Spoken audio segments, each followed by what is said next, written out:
So I'm gonna move ahead onto some little projects now, trying to get one thing after another cross off the list. And first up, I guess, is this Overflow here. So I made this one, I don't even know, a year and a half ago, and as you can see, it's not the best.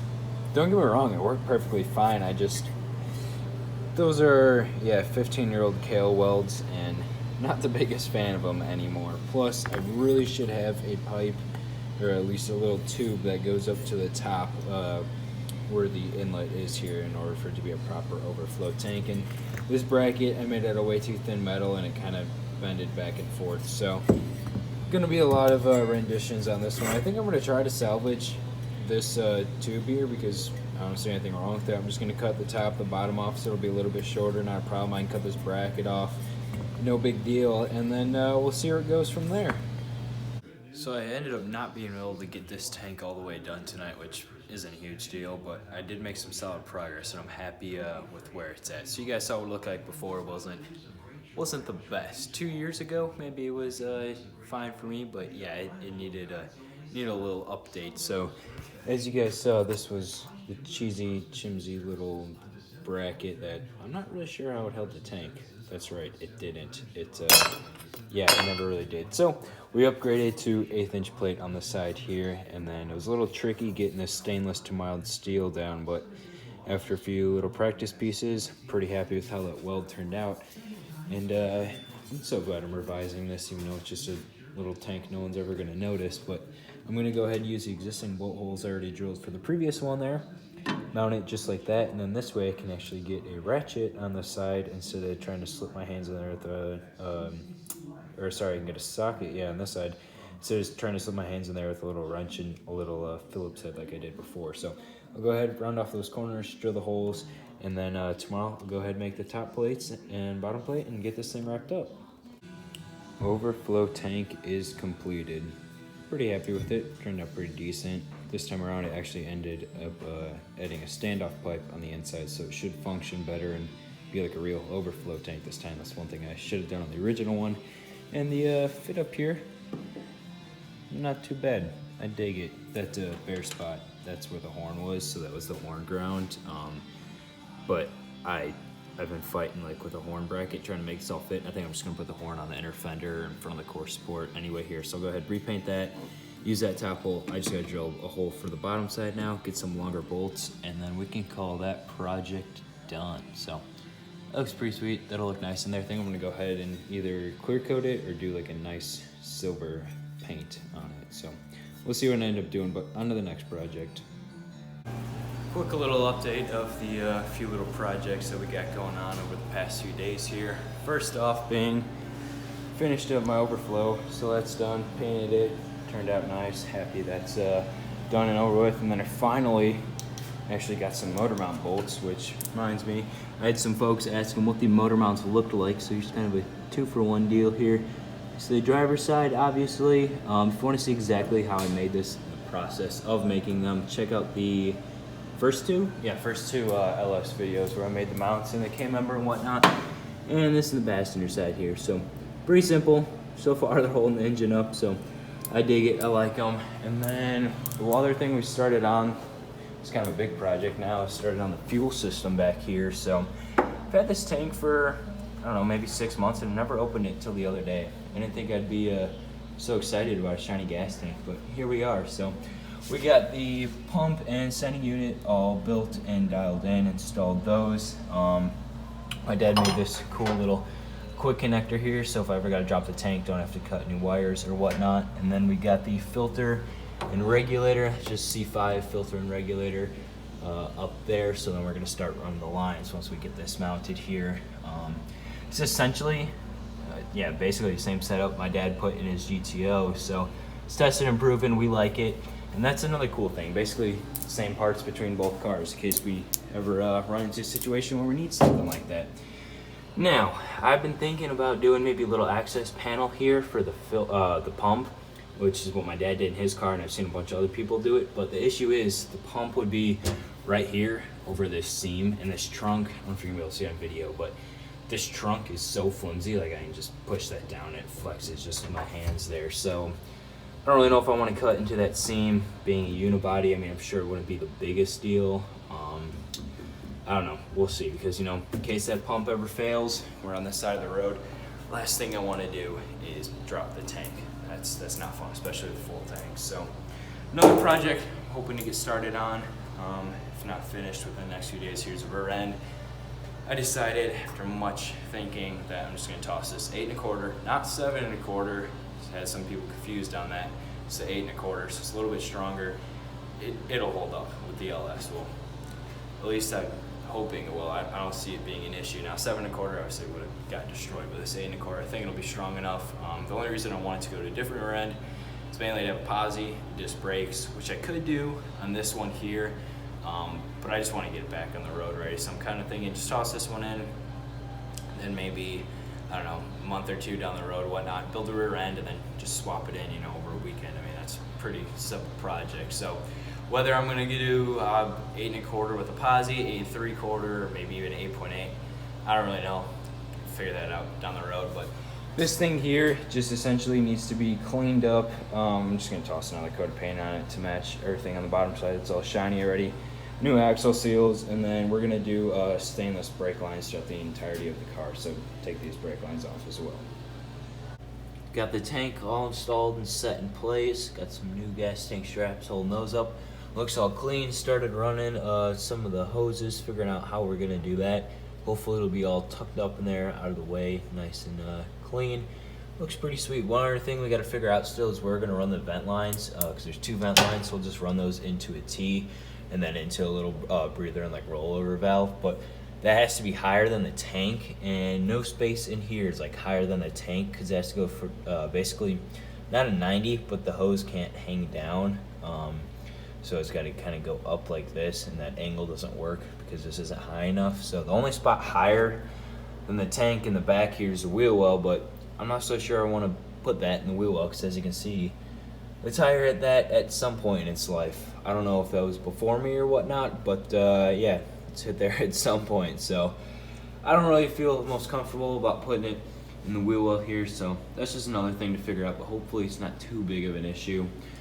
And then started cleaning up the rear end. We threw in new axle seals yesterday, and then I went ahead and did a coat of paint on the back side here. So flip that over, toss a coat of black on the other side, then we can go ahead and toss this thing in the car. Alright, last night we went ahead and got the rear end bolted in place. Got the shocks mounted, threw the lowering blocks in. To my surprise, those U-bolts actually worked. So I'm happy with it. Hopefully that'll level out the car, because it did actually sit 1 inch exactly higher in the back. So 1 inch lowering blocks. I have a feeling it's going to drop a little bit lower in the back, so I might have to drop the front just a touch. But man, I'm hoping that looks sweet, because this car had a little bit of a rake beforehand. I wasn't the biggest fan of it. Yeah, other than that, thing looks sweet. Bottom side of the car looks really clean, so I'm happy with it. And now that that is done, it is time to move on to the front suspension here. So this car drove kind of sketchy beforehand. I'm not gonna lie. So basically doing an entire new front suspension. I got the new uppers, the new strut rods I showed in the last video. Went ahead and ordered new torsion bars, which are sitting in that box back there. And then the only other thing was lower control arms, because the passenger side stock control arm, even though I boxed them in, it ended up bending. So yeah, not bueno. I put out a little thing on Instagram seeing if anyone had any control arms for sale or whatnot, just trying to get rid of anything or what the deal was. And to my surprise, my friend Greg actually sent me 2. I was only needing 1, but he was nice enough to actually send me 2. So massive thank you to him. These things are really nice. I already started working on them here, but they were all freshly painted before I started on it. These do have sway bar tabs on them, which is awesome, so I can now run a sway bar. And they have fresh bushings and Hotchkiss pins in them, which I just can't see because they're all taped up, but there's a huge help and time saver. So once again, a huge thank you to him that It was really nice, and I appreciate it a ton. So one quick thing I'm doing to them right now is just I'm going to go ahead and box them in. So I cut all these pieces out. These obviously just slide in around the what are those, sway bar tabs there.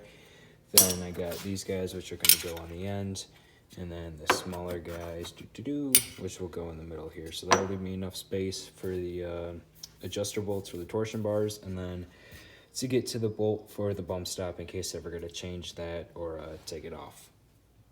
Lower arms here turned out pretty solid. Got them all painted and clear coated. Not too shabby. Went ahead, cleaned up the shocks, cam bolts, repainted all nuts and bolts, all that good stuff.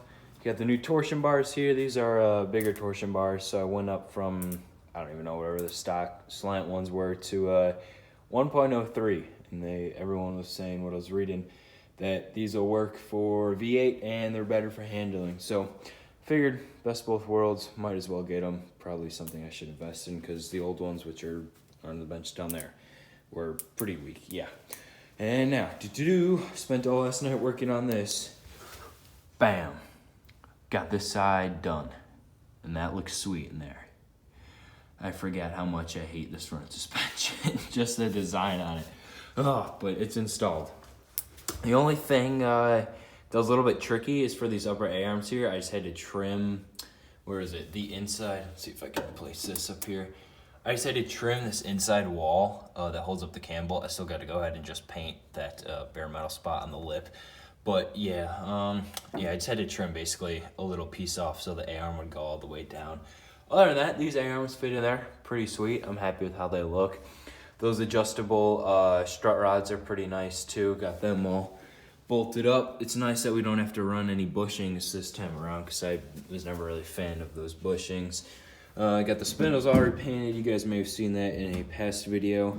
But yeah, that's what it looks like for right now. I am pretty happy with it. This thing, I hope to God this thing drives and handles so much better after all this. Oh man, but that looks sweet under there nonetheless. So moving on to doing the driver's side here, and then once that's done, we can go ahead and throw the rotors and calipers on. Would you look at that? Front suspension is all complete.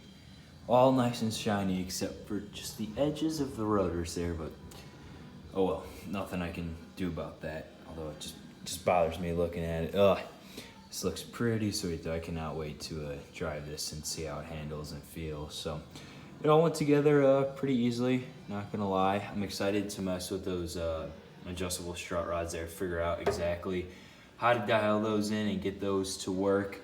Other than that, yeah, I had disc brakes on the car before, so if you saw in the last video, I just went ahead and cleaned up the spindles, rotors, calipers, and just kind of repainted everything. Went ahead, repainted all the steering. We got plenty of space for the steering with that GTO pan there.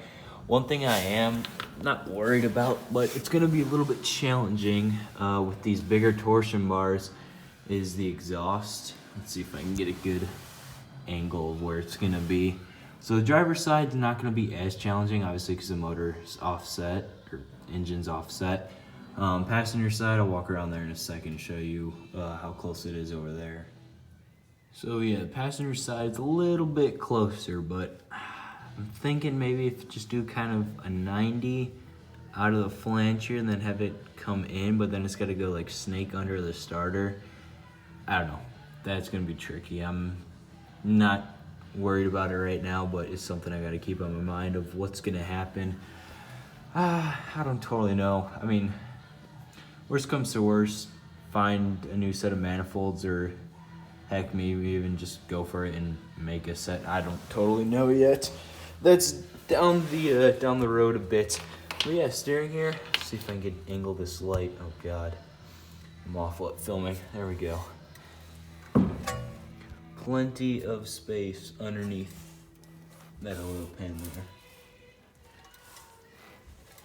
there. Perfect. So, yep, happy with that.